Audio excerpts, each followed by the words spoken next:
హరే కృష్ణ. శ్రీ నృసింహ శతకము శేషప్ప కవి ద్వారా రచించబడింది. ఈయన 18వ శతాబ్దంలో ధర్మపురి లక్ష్మీనరసింహస్వామి యొక్క భక్తుడు. ఎంతో వైభవంగా భగవంతుని కీర్తించారు. ఇందులో 100 శ్లోకాలతో మనము అనేక రకాలైనటువంటి సమస్యలతో భగవంతుణ్ణి ఆరాధించలేకపోతున్నాము.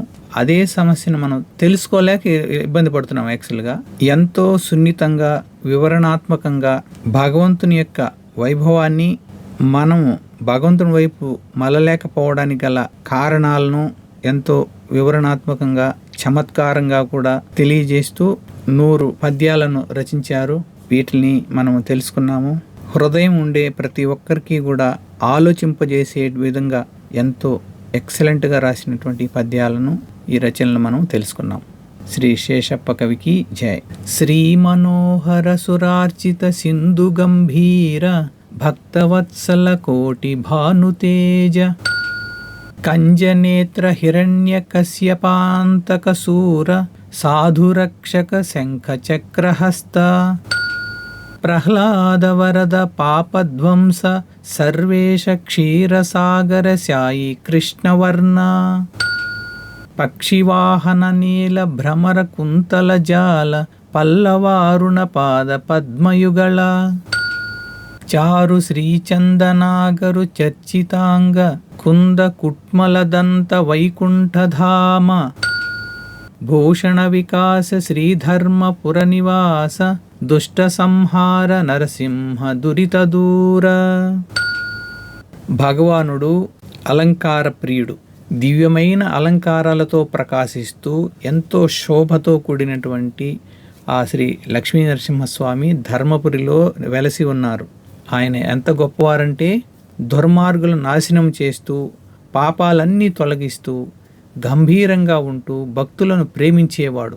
కోటి సూర్యుల కాంతితో ప్రకాశిస్తూ పద్మముల వంటి కన్నులు కలిగి శంఖ చక్రాలు ధరించిన చేతులు కలిగినటువంటి ఓ భగవాన్, హిరణ్యకశిపుని సంహరించి సాధువులను రక్షించినటువంటి ఓ ప్రహ్లాద వరద, భక్తుల పాపాలన్నీ హరించేటువంటి వాడా, ఈ సమస్త చరాచర జగత్తులన్నిటికీ కూడా అధిపతి అయినటువంటి ఓ భగవాన్, పాల సముద్రముపై శేషపాన్పు పైన పవలించినటువంటి ఓ భగవాన్, నల్లని వర్ణముతో గరుడు వాహనంపై తిరిగేటువంటి ఓ విష్ణుమూర్తి, మీ యొక్క ముంగురులు ఎంతో అందంగా కర్లింగ్లు తిరిగి ఉంటాయి. రౌండ్ చుట్టలుగా తిరిగినట్టు ఎంతో అందంగా ఉంటాయి. మీరు చిగురాకు వంటి సున్నితమైనటువంటి పాదపద్మాలతో దివ్యమైన అంగములు కలిగి వైకుంఠంలో నివాసం కలిగినటువంటి ఓ శ్రీ నరసింహ భగవాన్, మీకు హృదయపూర్వక నమస్కారములు. మనకు దుష్టులంటే బయటే కాదు, లోపల కూడా ఉన్నారు. కామ క్రోధ లోభ మోహ మదమాశ్చర్యాలైనటువంటి ఇవి. ఈ దుష్టులందరినీ సంహరించేసి మన దగ్గరికి పాపాలు రాకుండా దూరంగా పారదోలేటువంటి శ్రీధర్మపుర నివాసి అయినటువంటి శ్రీ నరసింహదేవ్ భగవానికి మా హృదయపూర్వక నమస్కారములు. పాపాలు మన దగ్గరికి వచ్చిన తర్వాత వాటిని పోగొట్టుకోవడం కంటే పాపాలే రాకుండా చూసుకోవడం అనేది great. Prevention is better than cure అంటారు కదా. ఇక్కడ శేషప్ప కవి గారు చూడండి ఎంత ఎక్సలెంట్గా చెప్తున్నారు.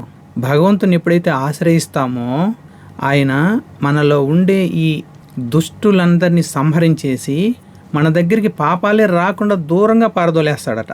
చాలా గొప్పగా చెప్పారు కదా. హరే కృష్ణ.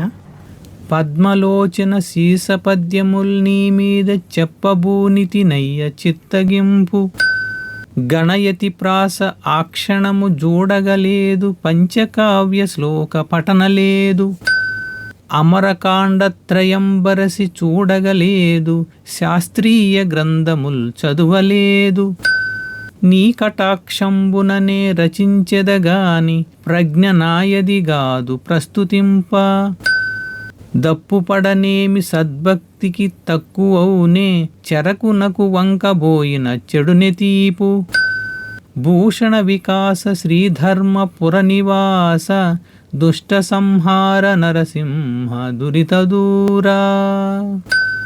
పద్మముల వంటి కన్నులు కలిగినటువంటి ఓ నరసింహస్వామి, నేను నీపై కొన్ని శీర్ష పద్యాలు చెప్పడానికి ప్రయత్నం చేస్తున్నానయ్యా. నేను గణ యతి ప్రాస లక్షణాలను విచారించలేదు, పంచకావ్యాలు చదవలేదు, త్రికాండ అమరాన్ని కానీ శాస్త్ర గ్రంథాలను కానీ నేను చదవలేదు. నీ కటాక్షం వల్లనే ఇవన్నీ రాస్తున్నాను కానీ నిన్ను కొనియాడటం నా సామర్థ్యానికి కాదు కదా సుమ అంటే ఇక్కడ తన భక్తిని అంతటిని కూడా ఎక్స్ప్రెషన్ చేస్తున్నారనమాట. ఎప్పుడు కూడా పరమ భక్తులుగా ఉండేవాళ్ళు నేను చాలా గొప్పవాడిని, చాలా టాప్ మోస్ట్లో ఉండాను అని అలా ఎప్పుడు భావించరనమాట.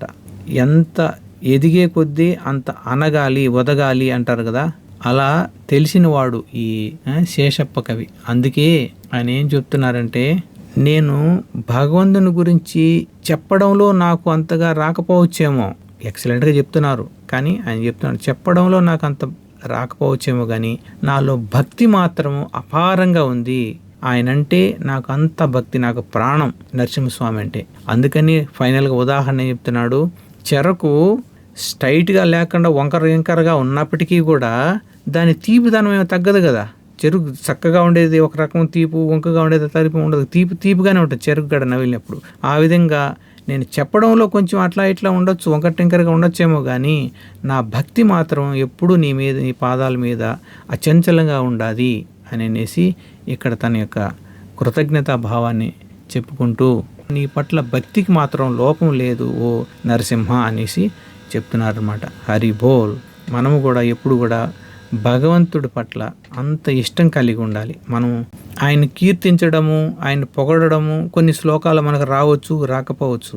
అందుకే శ్రీల ప్రభుపాదుల వారు చెప్తారు, ఎప్పుడైనా సరే భగవంతుడికి మనకు ఏమి తెలుసో దాన్ని అర్పించడమే భక్తి. కొందరు ఎక్సలెంట్గా భగవంతుడికి సేవ చేస్తారు, ఆ సేవను అర్పించడమే. కొందరు బాగా కీర్తనలు చేస్తారు, ఆ కీర్తనలు భగవంతుడికి పాడడం, భగవంతుడికి అర్పించడమే.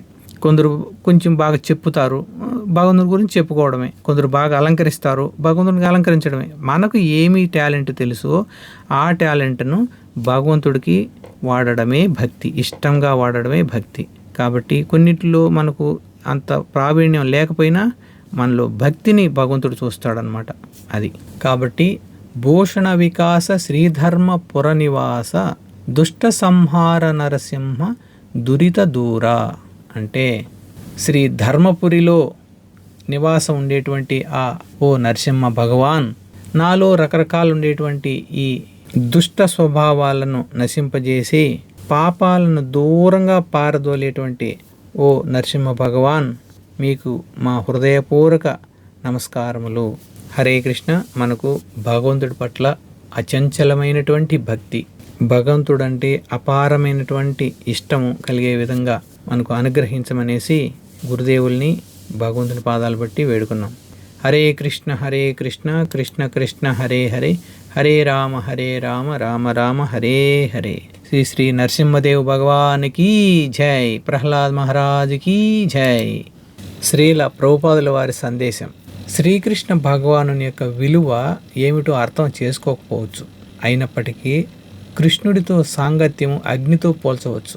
మీరు తెలిసి కానీ తెలియక కానీ అగ్నిని తాకితే అది ఖచ్చితంగా మీ శరీరానికి దహిస్తుంది. అదేవిధంగా కృష్ణుడితో తెలిసి కానీ తెలియక కానీ సాంగత్యం చేసిన వారు నిస్సందేహంగా అత్యున్నత ఆధ్యాత్మిక ప్రయోజనాన్ని పొందుతారు. జగద్గురు శ్రీల ప్రభుపాదకి జై. హరే కృష్ణ.